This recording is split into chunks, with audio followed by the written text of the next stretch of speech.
Olá pessoal, tudo bom? Vamos conversar um pouquinho hoje a respeito dos crimes contra a honra, dos artigos 138 a 145 do Código Penal. Lá nesses artigos, o bem jurídico tutelado pelo legislador é a honra, ou seja, a chamada incolumidade moral da pessoa. O que seria essa incolumidade moral? Aqui estão abrangidas tanto a honra objetiva quanto a honra subjetiva, ou seja, tanto a imagem da pessoa perante terceiros, a sua reputação, quanto a imagem que a pessoa tem sobre si mesma, sobre seus próprios atributos físicos e morais.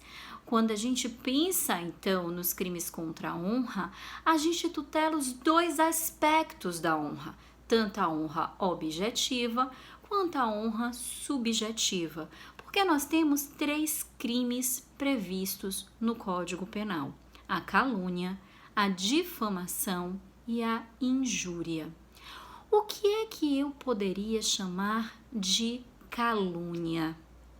O artigo 138 do Código Penal tem a seguinte redação: caluniar alguém imputando-lhe falsamente fato definido como crime. Que conduta é essa de caluniar alguém mediante uma falsa imputação de um fato que é definido como crime? Vocês verificam aí que quando eu chego e digo, olha, João, ele roubou o banco ali da Pituba, eu estou imputando a João um fato que é definido como crime de roubo, do artigo 157. E se eu sei que João é inocente? Se eu tenho a certeza que João é inocente, mesmo assim, eu fico dizendo por aí que João roubou lá o banco da Pituba, significa dizer que eu estou caluniando João, eu estou ofendendo a sua honra objetiva, a imagem que João tem perante terceiros. Por isso, eu tenho aqui um crime previsto no artigo 138 do Código Penal. Reparem que nesse caso, o crime é comum. Rafaela pode ser qualquer pessoa, não preciso de nenhuma qualidade especial para caluniar alguém. E o meu sujeito passivo, ele pode ser qualquer pessoa? Sim. Meu sujeito passivo pode ser qualquer pessoa física, pode ser uma pessoa jurídica, já que eu posso dizer que uma empresa cometeu um crime ambiental que eu sei que não cometeu, por exemplo. Então, eu estou cometendo um crime de calúnia contra aquela pessoa jurídica, porque a empresa tem uma reputação a zelar, né?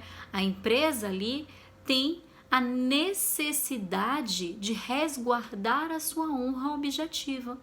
Então, se a imputação falsa é relativa a um crime ambiental, porque é a única modalidade de crime que pode ser cometido, né, por uma pessoa jurídica, eu posso ter uma calúnia em que a vítima é uma pessoa jurídica. Esse alguém, esse meu sujeito passivo, pode ser o morto, porque o Código Penal lá no artigo 138 vai dizer que é punível a calúnia contra mortos. Nesse caso, eu não considero o próprio morto como sujeito passivo, mas a sua família, não é? E esse meu sujeito passivo pode ser, inclusive, inimputáveis, porque quando o Código Penal fala em, mediante falsa imputação de fato definido como crime, eu não estou dizendo que a pessoa cometeu um crime, um fato típico, antijurídico e culpável, mas sim um fato que é típico, que é tipificado como crime. Então, o meu sujeito passivo pode ser, inclusive, o inimputável. Quando eu vou analisar meu tipo objetivo da calúnia, eu verifico o que pelo artigo 138? Que eu tenho um tipo simples, porque é caluniar. Caluniar significa o que? Ofender. É a forma da ofensa que vai mudar a calúnia, a difamação e a injúria. Cada uma dessas modalidades delitivas tem uma forma de ofensa distinta. Então, quando eu falo em caluniar, imputando falsamente fato definido como crime, é a forma da ofensa, é a forma vinculada do crime do artigo 138 da calúnia. Então, eu tenho aqui um tipo simples de forma vinculada, porque só pode acontecer mediante a falsa imputação de fato definido como crime. E essa expressão, né, falsa imputação de fato definido como crime, já mostra uma infinidade de coisas pra gente. Presta atenção, a primeira coisa que a gente enxerga é que a falsidade da imputação é uma elementar típica, ou seja, a imputação tem que ser falsa. A segunda coisa é que é relativa a um fato, não uma qualidade depreciativa. Eu não estou chamando alguém de ladrão, de estuprador, de homicida. Eu simplesmente estou dizendo que aquela pessoa roubou aquele banco, que aquela pessoa estuprou aquela vítima, que aquela pessoa matou outra. Então, eu estou imputando um fato, né? E esse fato é definido como crime.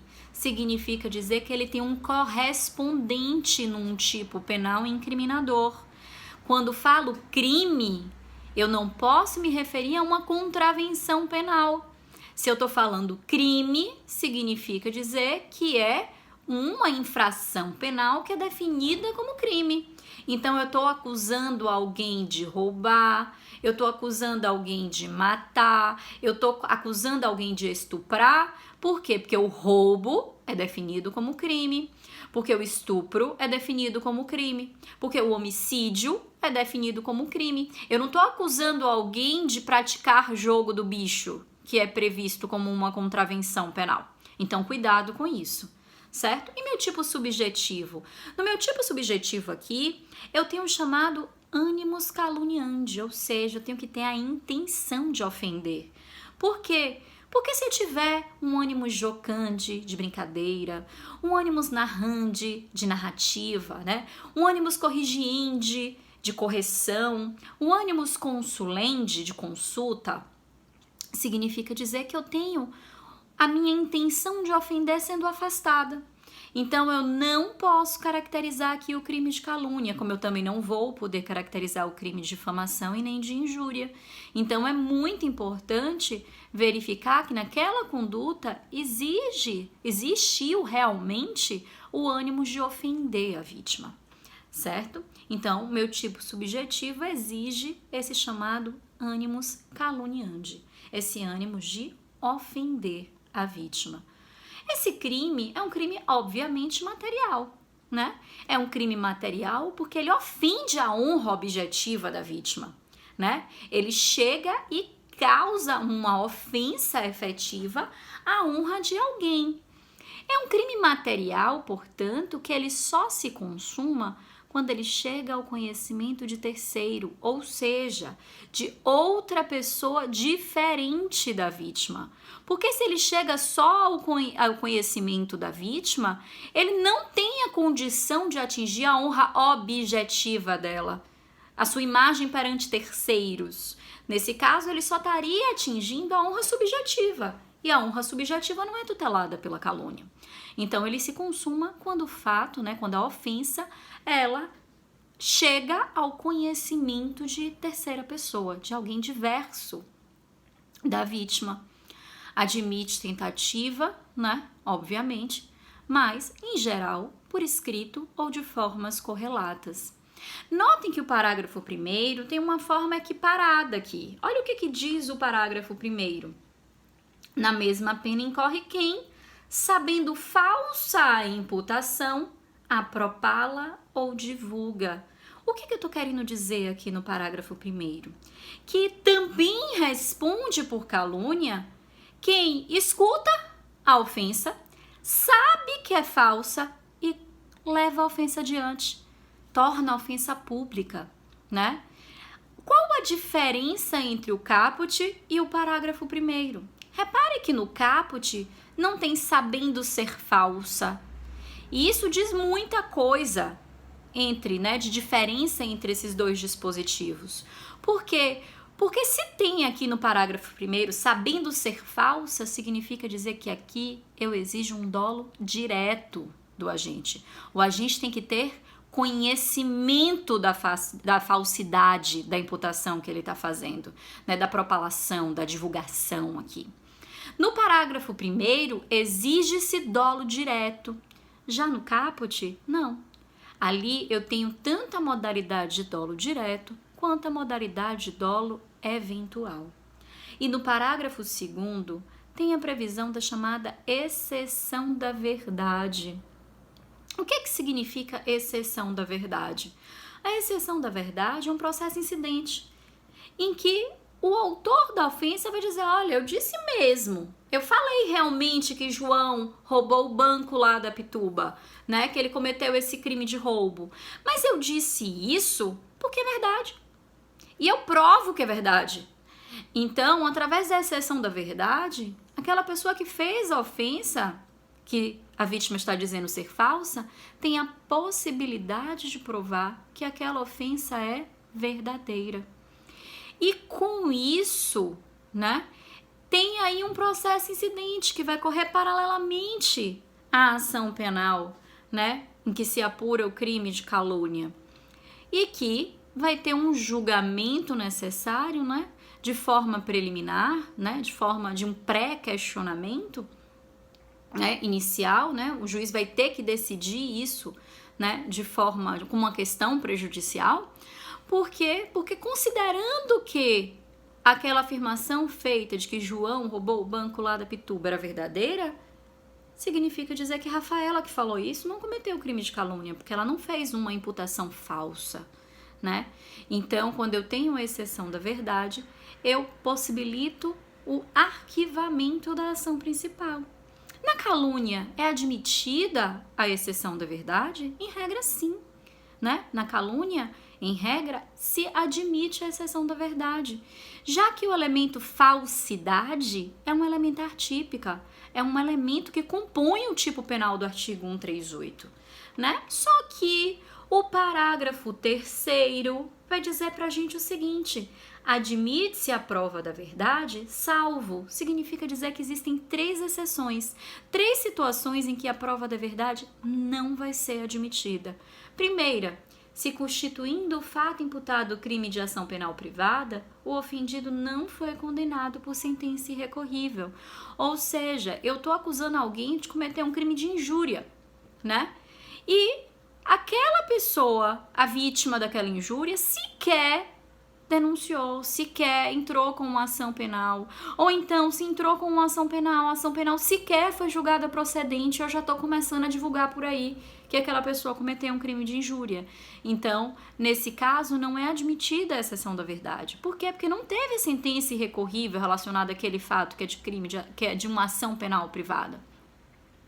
No inciso 2 fala, se o fato é imputado a qualquer das pessoas indicadas no inciso 1º do artigo 141, ou seja, quando a vítima é presidente da República ou chefe de governo estrangeiro. Nessa hipótese, não se admite a exceção da verdade no crime de calúnia.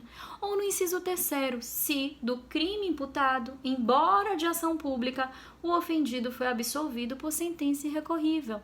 Ou seja, não adianta eu chegar e dizer para todo mundo, né, que fulano cometeu tal crime, se ele já foi absolvido por esse crime.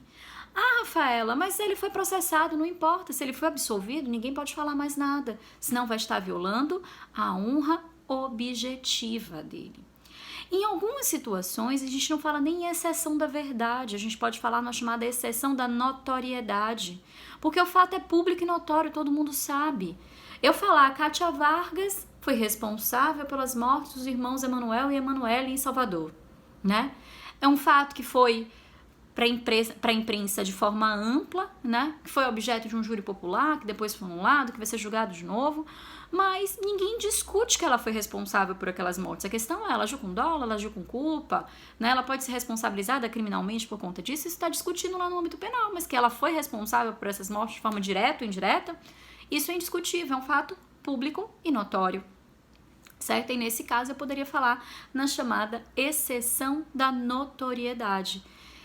E mais uma coisinha aqui para a gente concluir a discussão a respeito da calúnia. Calúnia não se confunde com denunciação caluniosa.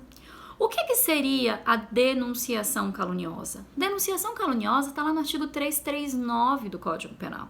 É um crime contra a administração da justiça. Lá nos crimes contra a administração da justiça, eu tenho uma calúnia que vai um pouquinho mais além. E é chamada de denunciação caluniosa. Porque o sujeito, ele não só foi acusado de cometer um crime que ele não cometeu. Ele não só teve sua honra objetiva sendo violada. A máquina do poder público, a máquina administrativa foi movimentada de forma desnecessária. Então, o que Rafaela fez? Não só disse que João cometeu aquele roubo daquele banco lá da Pituba. Rafaela chegou e provocou a instauração de um inquérito policial a respeito disso, para poder investigar esse suposto roubo que teria sido cometido por João, que eu sabia que não tinha cometido. Então, quando eu falo numa denunciação caluniosa, eu vou além da calúnia.